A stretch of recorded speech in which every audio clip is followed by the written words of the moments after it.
Bismillahirrahmanirrahim. Assalamualaikum warahmatullahi wabarakatuh. Perkenalkan, nama saya Dita Umi Karimah, NIM 31190113. Saya dari kelas Sejarah Al-Quran A, jurusan Ilmu Al-Quran dan Tafsir. Di sini saya akan sedikit menjelaskan mengenai sejarah turunnya Al-Quran.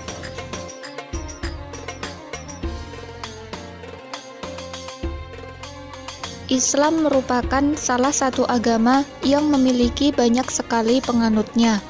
Setiap umat beragama memiliki kitab suci masing-masing, salah satunya yaitu Al-Quran, yang tentunya sudah kita ketahui bahwa Al-Quran merupakan kitab suci umat Islam. Al-Quran merupakan wahyu Allah yang diturunkan kepada Nabi Muhammad SAW, yang dengan membacanya merupakan suatu ibadah.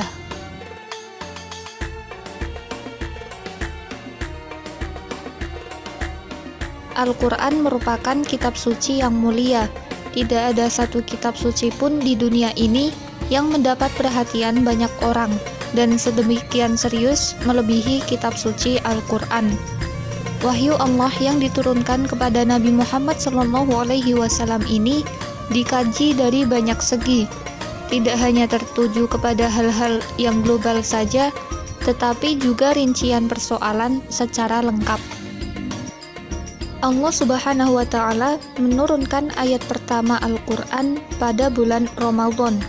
Meski ada sejumlah perbedaan, namun ulama berpendapat 17 Ramadan atau 13 tahun sebelum Hijriah tidak percaya sebagai malam nuzulul Quran atau turunnya Al-Quran. Sebagian meyakini tanggal tersebut bertepatan dengan 10 Agustus 610 Masehi. Al-Quran diturunkan oleh Allah Subhanahu wa Ta'ala melalui malaikat Jibril kepada Nabi Muhammad SAW di Gua Hiro, Mekah, Arab Saudi. Setelah itu, Al-Quran turun secara berangsur-angsur selama kurang lebih 23 tahun. Sebagian meriwayatkan Al-Quran turun selama 22 tahun, 2 bulan, 22 hari. Selama itu, Al-Quran difirmankan Allah kepada Nabi Muhammad sebanyak 30 juz atau 114 surat atau sekitar 6.666 ayat. Al-Quran sendiri turun di 2 tempat, yaitu di Mekah yang kemudian ayatnya disebut Makkiyah, dan di Madinah yang kemudian ayatnya disebut dengan ayat Madaniyah. Periode Mekah pertama selama 4 sampai dengan 5 tahun. Pada masa ini, dakwah Islam masih terbatas pada ruang lingkup yang kecil, dan ayat yang diturunkan pada umumnya membahas tentang pelajaran bagi Rasulullah SAW untuk membentuk kepribadiannya, pembahasan tentang dasar-dasar akhlak Islamiyah, pengetahuan tentang sifat Allah, serta bantahan mengenai pandangan hidup di masyarakat jahiliyah kala itu.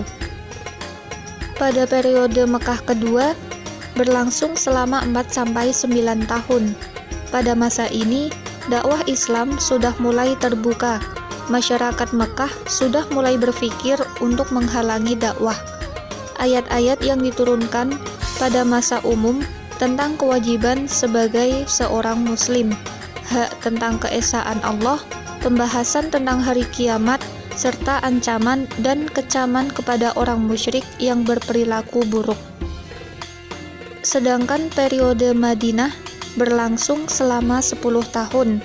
Rasulullah mulai hijrah dari Mekah ke Madinah, dan masyarakat sekitar mulai terbentuk keimanannya.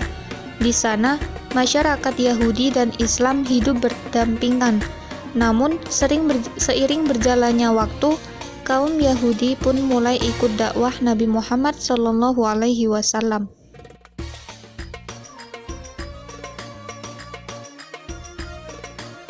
Seperti yang telah disebutkan sebelumnya, bahwa ayat-ayat Al-Quran diturunkan secara berangsur-angsur.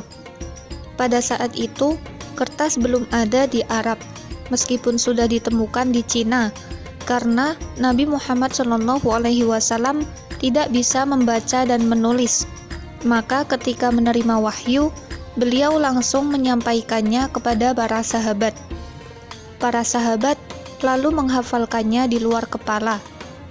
Bagi yang bisa menulis blok untuk menuliskannya di atas kulit pohon, batu, kain, kulit hewan, dan lain-lain. Untuk menjaga kemurnian Al-Quran, setiap tahun Malaikat Jibril bersama Rasulullah SAW selalu mengulang hafalan Al-Quran. Bahkan di tahun terakhir menjelang wafatnya, Nabi Muhammad SAW bersama Malaikat Jibril mengatur hafalannya sebanyak 2 kali. Pembukuan Al-Quran pertama kali dilakukan pada masa Abu Bakar As-Siddiq atas pembaca dari Umar bin Khattab. Hal ini terjadi karena Umar khawatir atas kemurnian Al-Quran, karena tidak sedikit dari para penghafal yang mati syahid karena berperang. Pembukuan itu dipimpin oleh Zaid bin Thabit dengan cara mengumpulkan ayat-ayat yang sudah pernah dituliskan oleh para sahabat di batu, kain, kulit pohon, kulit hewan, dan lain-lain. Hasil dari aula tersebut adalah pembukuan resmi Al-Quran yang pertama kalinya. Al-Quran yang telah disatukan menjadi buku tersebut kemudian disimpan oleh Abu Bakar sampai ia meninggal dunia. Setelahnya disimpan oleh Umar sampai ia meninggal dan diteruskan oleh anaknya yaitu Hafsah. Pada masa Khalifah Utsman bin Affan, Al-Quran pertama kali digandakan dan didistribusikan. Hal ini terjadi karena Islam sudah tersebar luas sampai ke Iran. Setelah itu, penggandaan dan pendistribusian Al-Quran kembali melihat oleh Huzaifah bin Yaman. Hikmah Al-Quran diturunkan secara berangsur-angsur, di antaranya adalah yang pertama, agar lebih mudah efektif dan praktis. Seseorang akan melaksanakan suruhan dan larangan, yang sekiranya suruhan dan larangan itu diturunkan sekaligus banyak. Yang kedua, di antara ayat-ayat itu ada yang nasih dan ada yang mansuh sesuai dengan kemaslahatan. Yang ketiga, turunnya ayat sesuai dengan peristiwa-peristiwa yang terjadi akan lebih mengesankan dan lebih berpengaruh di hati. Yang keempat, memudahkan penghafalan. Dan yang terakhir, di antara ayat-ayat itu ada yang merupakan jawaban dari pertanyaan atau penolakan antara suatu pernyataan atau perbuatan. Dikatakan oleh Ibnu Abbas, hal ini tidak dapat terlaksana kalau Al-Quran diterjemahkan sekaligus.